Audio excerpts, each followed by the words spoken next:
This budget should have been discussed on the floor of the State Assembly. The fact that it has been brought to the Parliament House tells you about the anomaly.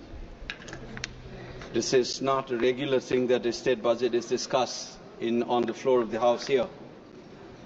But there is a story about why this budget is here and what does this budget speak of.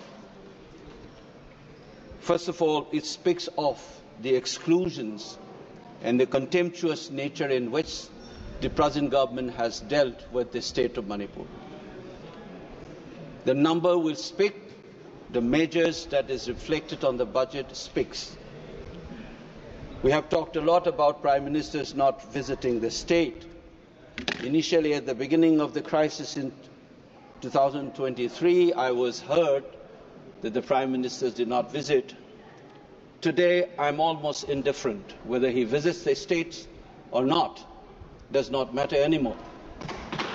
But the rest of the country should know that there is no visa issue for the Prime Minister to visit the country.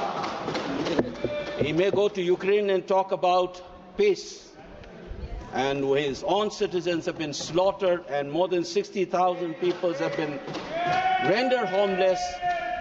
This kind of a behavior can never be justified by anybody who swears by nationalism. It can only be done by those who swear by pseudo-nationalisms and who has a peculiar idea of nation that thrives on excluding people. Now let me talk about this budget in two ways. What does these numbers speak of? The first one is this, a clear sense of the state of economy of this state called Manipur. Look at the fiscal liabilities. It's 37.07% of the GSDP. What does it speak of?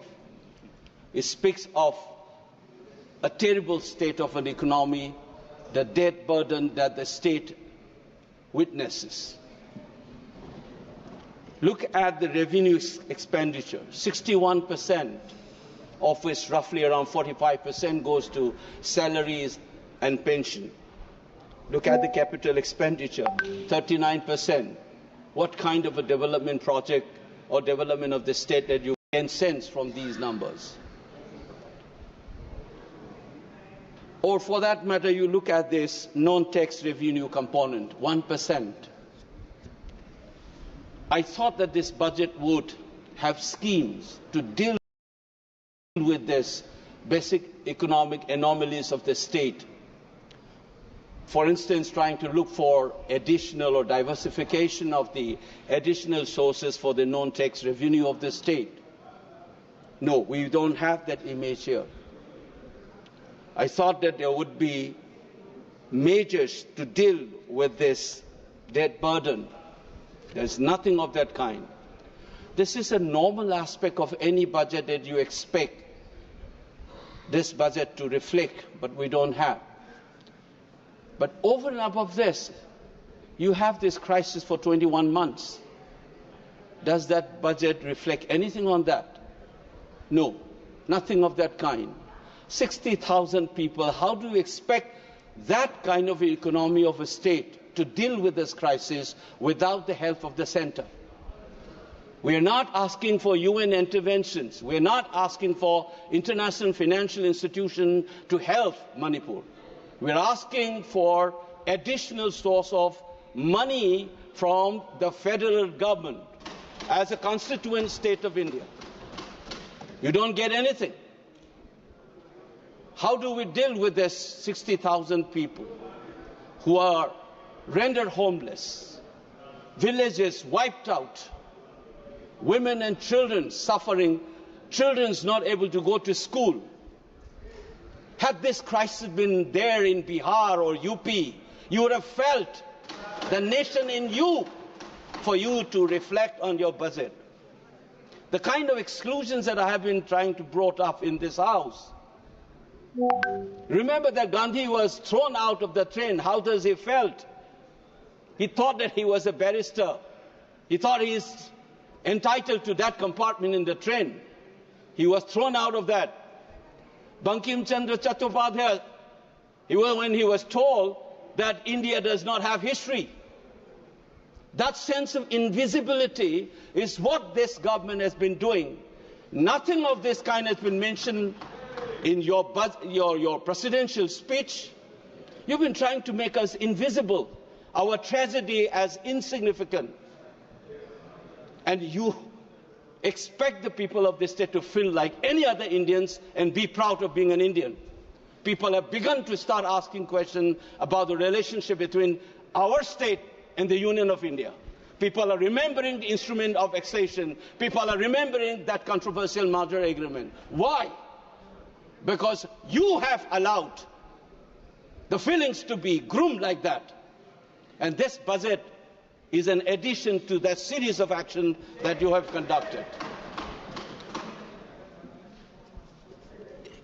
I'll give one more example, which I felt as I sat in this house and listened. I've seen floods in my home state. Even the Raj Bhavan was inundated. Every year it has become a ritual. Did the budget reflect anything on that in the national budget? Does it reflect in this budget as well? Nothing of that kind. 11,500 crore, 11,500 वाला जो दिया गया था आपने बिहार को, क्यों? Because Bihar is more Indian than Manipur. You think that you said that you will try to help the state of Assam and Himachal for the flood. Nothing has been said about Manipur. Ask your governor how the residents of that Raj Bhavan was inundated. Was it a foreign country? Or even if it were an ambassador's house, you would have invested. This is a state's governor. Under the Union of India, you don't bother and you expect us to feel normal, being included. Madam Chairperson, I am representing a voice. I have taught generations in this country, from Kanyakumari to Kashmir, from Gujarat to Nagaland. For 30+ years, I have seen this. And you think it's normal that we, as people's representative in this House, will continuously throw this kind of insults? This budget is the same story that I have been witnessing. What do we do now? What can I expect from this government? What they will end up doing is, though this is being a budget estimate they are projecting for 25-26, at the end of the day you said, because I know I'm aware this is vote on account, and you say 50% has been approved, it's like a ritual, you will finish it off. Manipur even doesn't address. A ritual will be completed in a couple of days. Is this the largest democracy's temple would be indulging itself? I'm ashamed of myself to bring up these issues. It's not a joke. When thousands of people suffer, I expect this government to have some sensitivity and pump in a little more money and talk openly. If we have made mistake, let's accept. This is not about BJP or Congress. Let's move forward. Let's try to have this feeling that we are one, that we care for you. And this budget must reflect that. Not a simple ritual to continue this insult and then blame the people for anti-India feeling being emerging in that space. Remember that anti-India feeling emerged in Manipur unlike anywhere in this country because of the follies of this state government. The government of this country has continuously done. None other than the Home Secretary, a retired Home Secretary of the Union government, has said Manipuris have been insulted, and the only way to move forward is for even the Prime Minister or the President to apologize. That insult continues even today.